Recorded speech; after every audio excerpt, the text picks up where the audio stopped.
I feel like there's like a million thoughts in my mind that I have about this site. Hi, my name is Haley Delvillain. I'm a fifth-year architecture student in the graduate program for the CUDC, and we're currently working on the Port of Cleveland site, which is actually a true project that's in competition right now for a studio, and I think everyone's really excited about it because it's very rare that we get an actual like real-time project. Hi, I'm Rachel Shad. I'm a fifth-year architecture student at Kent State. I'm in my first year of grad school with the program, and our project this semester is to redesign the Cleveland Port Authority, which is moving from its current location by the Cleveland Brown Stadium over to the East 55th Street. Hi, I'm Carly Butcher. The project is for the Port of Cleveland, and I'm pretty excited about it because it's such a big area and it actually has the ability to change how people perceive Cleveland.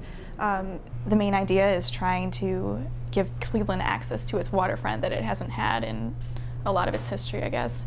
And I'm a native of Cleveland, kind of. I'm from Kirtland, which is about 30 minutes east of Cleveland, and so when I think of Cleveland, there are all these kind of iconic things to do, but there was never anything in connection with the waterfront. We have a very industrial past, but it hasn't really moved forward into the future to allow any kind of I don't know, recreation or cultural activities. So we went on the site, and it was a really cold and windy day in winter, and I guess what I noted just from the site was that there were some really great views back to the city. And it was, I mean, on paper is one thing that it looks, you can say 100 acres, and even as a fifth-year student as an architect, you still cannot register how large 100 acres is. And I really like all the bridges that you can see in the city skyline, and just whatever we do with this site, I guess I'm kind of interested in maybe keeping that expansive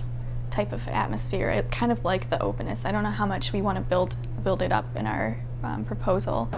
For our first pinup, we made a model of kind of this is our site area and then the adjacent downtown of Cleveland, and we kind of mapped the idea of idleness that we saw already existing in the city, such as around the Indian Stadium or the Q, and then the existing Brown Stadium.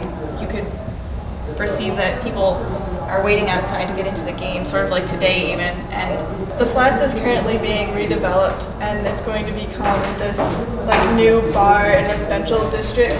So one of our ideas was to go off of this to create like an extension of it to also create like bar, shopping, maybe some housing.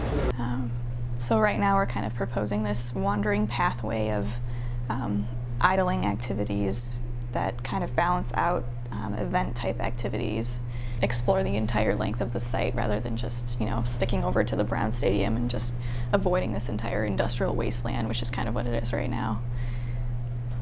So we'll see where we go.